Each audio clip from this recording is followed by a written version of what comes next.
Bom, pessoal do nono ano, vamos prosseguir a nossa aula. Agora nós vamos iniciar o capítulo 16, onde a gente vai falar sobre ondulatória.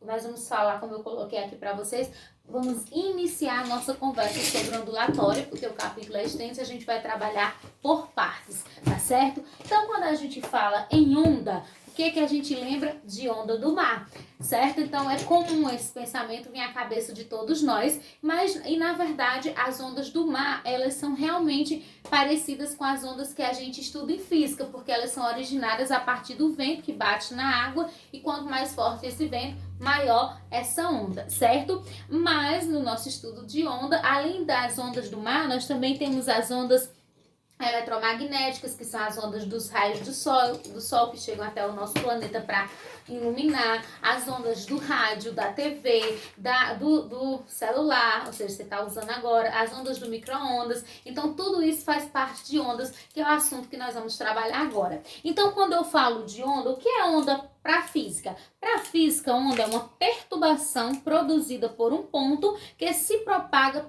progressivamente a vários pontos. Então, essa é a definição de onda para a física, certo? Agora, vamos entender o que é essa onda. Por exemplo, eu vou dar um exemplo para vocês bem prático. Você imagina um lago tranquilamente, aí você pega uma pedra e joga lá no centro daquele, o mais possível do centro. Quando você joga essa pedra no centro do lago, vão começar a se formar ondas concêntricas, que são ondas que têm o mesmo centro, né?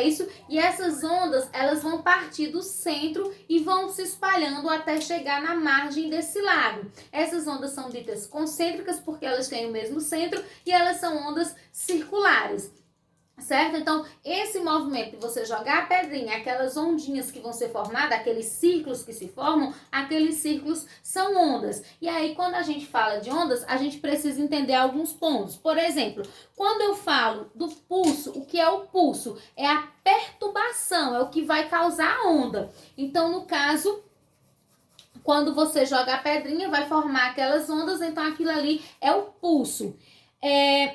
Que seria a perturbação, né? O que perturbou aquele estado. O movimento do pulso denomina-se onda, que são aqueles círculozinhos que vão ser formados partindo do centro e indo até a margem do lago. Aí nós temos a fonte. O que é a fonte? É o que causa essa perturbação, é o que causa a onda acontecer. Que no caso do exemplo que eu coloquei, é a pedrinha que você joga no lago. E o meio de propagação é o local onde essa onda se propaga. No caso do lago, ela vai se propagar na água do lago. Então, esse é o meio de propagação. Uma coisa importante para a gente falar nesse momento é que as ondas, elas têm uma característica muito importante. As ondas, elas transportam energia, mas não transportam matéria. Como vocês podem entender isso? Imagina que nesse lago, que você jogou a pedrinha, tem uma boia nesse lago. Então, o que é que vai acontecer? Essas ondas, elas vão se formar a partir do local onde você jogou a pedrinha e vão para a margem. Se tivesse uma boia nesse lago, o que é que ia acontecer? Essa boia, ela ia subir, quando a onda passasse por ela ia subir e ia descer. Subir e descer. Ia apenas oscilar, subir e descer. Mas ela não ia ser deslocada indo parar na margem do lago, que é o local onde todas as ondas vão parar. Então, a partir daí, a gente compreende que a onda, ela transporta apenas energia e não transporta matéria, porque se ela transportasse matéria, a boia ia parar na margem do lago, e isso não acontece. Então, isso é muito importante de lembrar.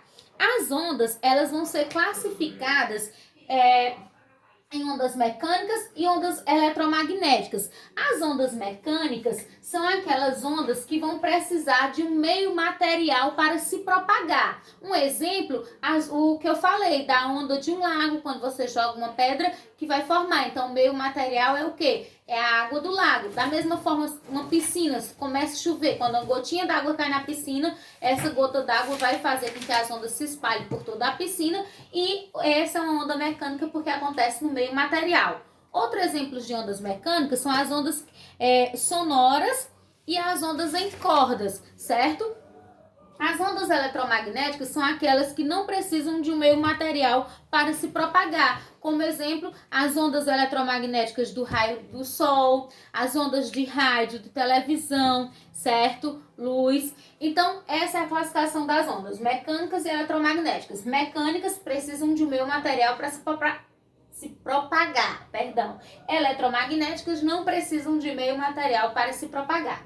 Quanto à propagação, as ondas podem ser unidimensionais, bidimensionais e tridimensionais. Unidimensionais são aquelas ondas que se propagam em um único sentido. Bidimensionais são aquelas ondas que se propagam em dois sentidos, certo?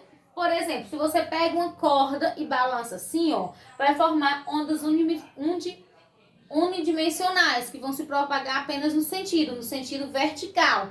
Já as ondas que dá o exemplo do lago, aquelas ondas elas vão se formar no plano e aí elas são bidimensionais. E as ondas tridimensionais são aquelas ondas que vão se propagar em todas as direções. Exemplo dela, ondas no ar atmosférico ou em metais, tá certo? Então, ondas unidimensionais se propagam em uma única direção, bidimensionais em duas direções e tridimensionais em várias direções, certo? Quanto à vibração, as ondas podem ser classificadas em transversais e longitudinais. As ondas transversais são aquelas em que a vibração vai ser formada perpendicular à propagação da onda. Por exemplo, as ondas de um violão. Então, as ondas de um violão são as ondas transversais. E as ondas longitudinais são aquelas ondas cujas vibrações coincidem com a propagação da onda.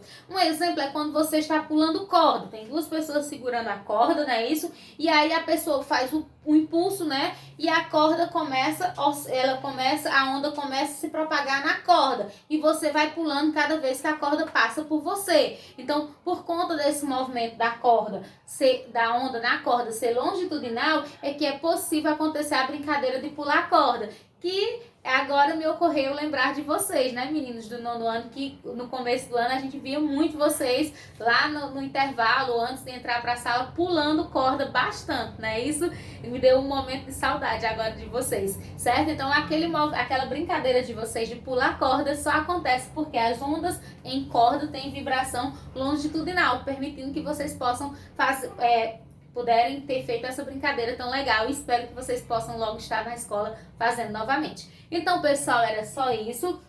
Eu vou colocar a videoaula, estou disponível de 1 até 5 para tirar qualquer dúvida. E a atividade dessa vez não é a atividade do livro, tá bom? É uma atividade extra que eu elaborei para vocês, que vocês podem imprimir ou vocês podem copiar no caderno, tá bom? E mande a atividade para mim, pessoal. Se não der para mandar pelo aplicativo, manda pela sala de aula que tá valendo, tá? Tchau, um abraço!